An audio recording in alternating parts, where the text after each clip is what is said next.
Bonjour chers auditeurs de Boostic TV, très ravi de vous avoir encore d'être avec vous encore en ce jour. Ok. Permettez-moi donc de vous inviter à vous abonner à notre chaîne si vous ne l'avez pas encore fait et invitez vos amis si les vidéos que vous avez déjà vues ou si cette vidéo vous a plu. Nous vous invitons vraiment à vous abonner et à inviter vos parents, vos amis, votre famille à s'abonner. Eh bien, comme nous l'avons entamé il y a 2 semaines, nous avons entamé donc le module autonomie financière et nous sommes donc à la 3e vidéo. Et aujourd'hui, nous voulons répondre à la question, est-ce que parce que nous avons, comment vous appelez, nous avons un compte bien garni, nous avons un salaire bien élevé, est-ce que cela fait de nous un riche? Est-ce que cela fait de nous quelqu'un qui a une autonomie financière? Grande question à laquelle nous allons donc essayer de répondre en ce jour. Ok, chers amis, vous avez un compte bancaire et vous y avez beaucoup d'argent. Vous avez un salaire et un salaire très élevé. Et vous êtes bien payé, vous vivez bien, vous avez une grosse voiture, vous avez une grande maison, vous pouvez vous offrir des week-ends à l'aise, personne ne vous dérangera. Ok? Et vous pouvez vous permettre tout ce que vous voulez vous offrir. Est-ce que cela fait de vous quelqu'un de riche? Est-ce que cela fait de vous quelqu'un qui a une autonomie financière? Oui. Est-ce que cela fait de vous quelqu'un qui ne mourra pas pauvre? Est-ce que cela fait de vous quelqu'un qui vivra riche et qui laissera à sa progéniture une garantie financière, une stabilité financière? Eh bien, c'est de ça que nous allons parler. Ok? Et aujourd'hui, donc la question c'est, est-ce que parce que j'ai beaucoup d'argent sur mon compte, parce que j'ai un salaire élevé, je peux dire que je suis un homme riche? Est-ce que je peux dire qu'après moi, mes enfants ne mourront pas pauvres? Est-ce que je peux dire que mes enfants auront eu suffisamment de revenus? Je pourrais leur laisser suffisamment de revenus? Oui, je peux construire une belle maison pour mes enfants. Je peux avoir une flotte de voitures. Ok? Mais est-ce que... Ok? Je peux leur permettre de faire de bonnes études, d'avoir un bon emploi, etc. Alors, il y a, comment il s'appelle là, Robert Kiyosaki qui a développé une théorie à laquelle nous adhérons, c'est-à-dire le cadran. Ok, cette théorie du cadran qui a 4 côtés, 4 parties. La première partie, ce sont les employés. Et donc, je vais parler 4 groupes, si vous voulez. Le premier groupe, ce sont les employés. Et ces employés,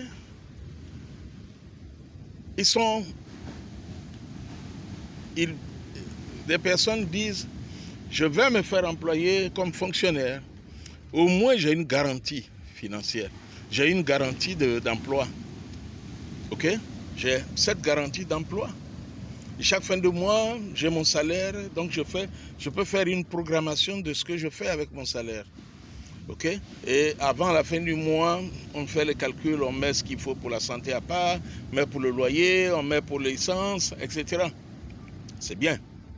Et on le fait toute sa vie, 40 ans, 45 ans.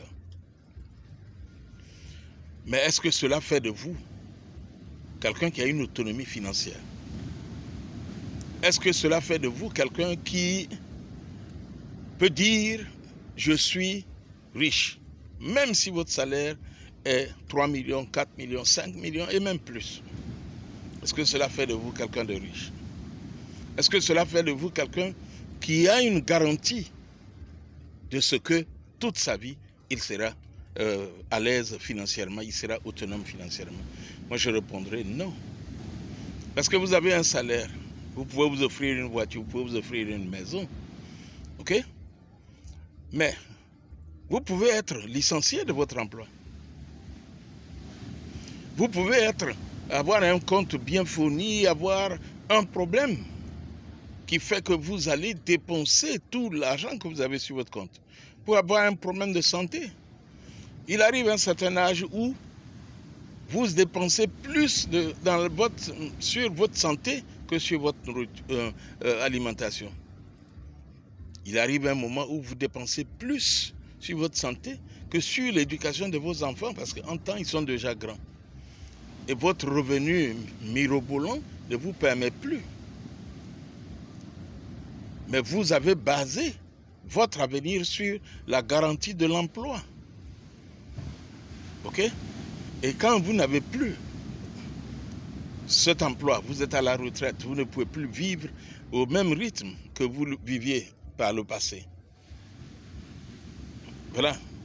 Vous ne pouvez plus vivre au même rythme. OK? Et donc, là, vous êtes obligé de commencer à réfléchir, de stresser. Vous commencez à stresser et vous vous posez beaucoup de questions. Est-ce que j'avais fait le bon choix? Mais c'est maintenant qu'il faut faire le choix.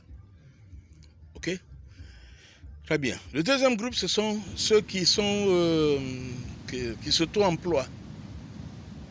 Les activités libérales, comme par exemple les médecins, les avocats.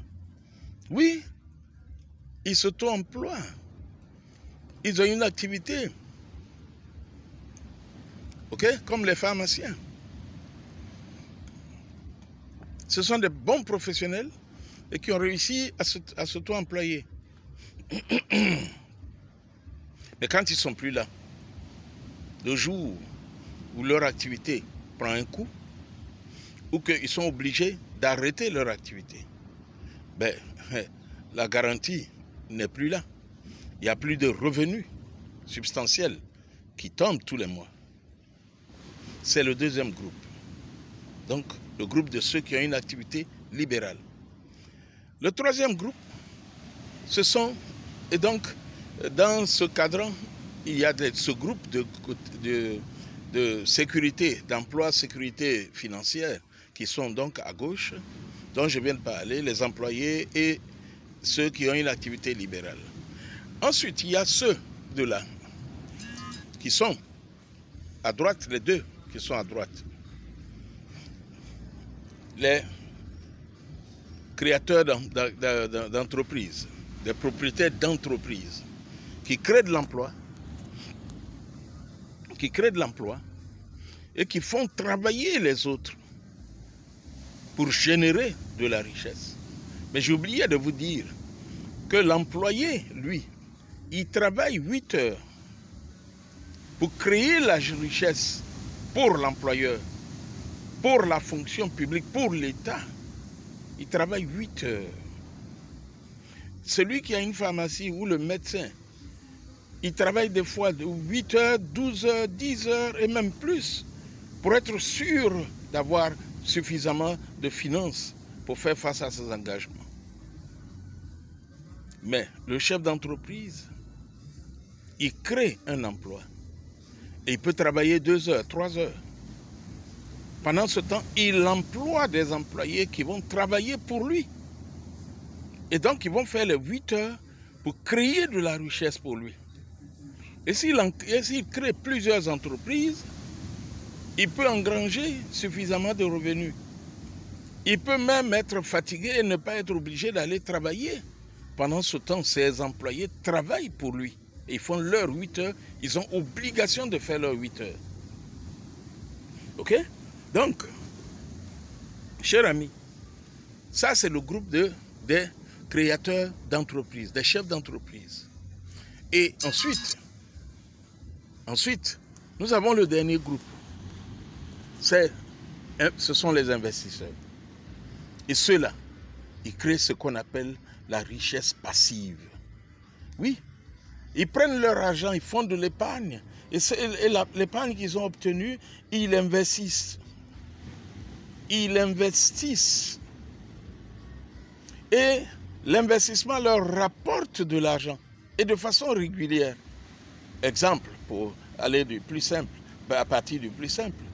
Vous construisez une maison, vous la mettez en location. Cela vous rapporte des revenus.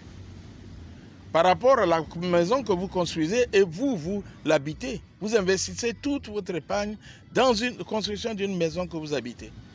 Or, si vous construisez des magasins, vous construisez des petites maisons que vous louez, ok? Chaque fin de mois, vous avez un revenu. Vous ne faites rien du tout que aller tendre la main, donnez-moi le loyer. L'investisseur qui investit dans une entreprise qui achète des actions en bourse, il est assis chez lui à la maison et la bourse lui dit votre argent que vous avez investi, voilà ce que ça a rapporté. Ok? Et vous avez de nombreux hommes riches qui ont investi dans plusieurs entreprises. Et même quand ils seront vieux, et même quand ils seront malades et qu'ils ne sont plus en activité, et même quand ils seront à la retraite, et même quand il y aura des soucis politiques, sociopolitiques, etc., des instabilités, ok? Leur argent investi localement ou au plan international leur reverse donc, leur rapporte des dividendes. C'est ce qu'on appelle la richesse passive. Et il y a beaucoup de richesses passives dans lesquelles nous pouvons investir. Il y a beaucoup. Je n'ai cité que quelques exemples. Je connais une dame qui a investi 20 millions dans l'achat d'actions en bourse. Une dizaine d'années après, elle s'est rendue compte, elle a envoyé quelqu'un à la banque pour un renseignement, et ce dernier qui a mandat sur le compte va et revient dire à cette dame: maman, vous savez que le compte pour lequel vous m'avez envoyé, vous avez presque 200 millions. C'était 189 millions. Il vient, il dit à la maman: vous avez 189 millions sur votre compte.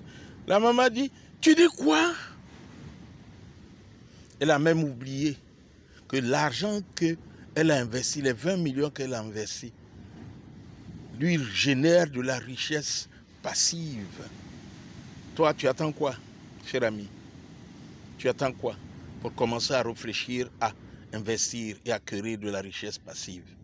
Oui, c'est très important. C'est très important, chers amis, que nous commencions à réfléchir à devenir des investisseurs.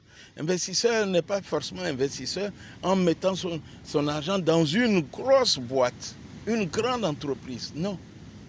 Nous pouvons investir dans des activités où ce sont les autres qui travaillent pour nous.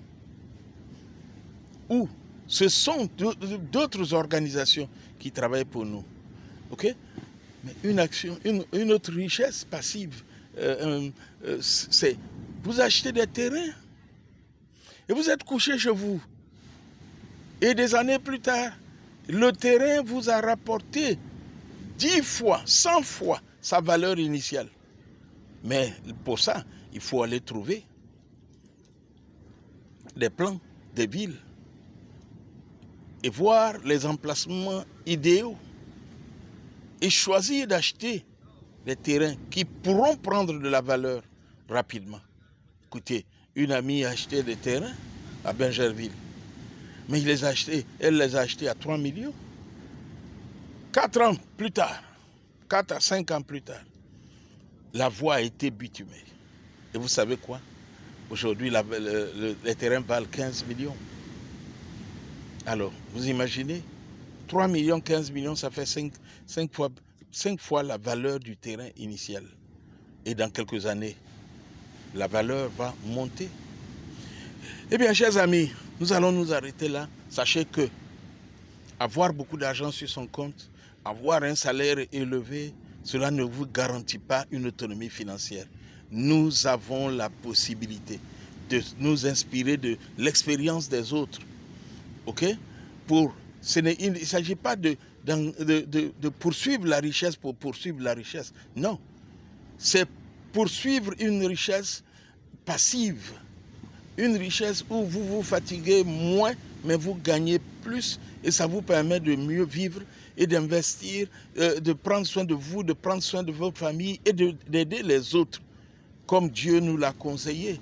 Aimez-vous les uns les autres. S'aimer, c'est aussi se donner les moyens de pouvoir aider ceux qui ont besoin qu'on les aide.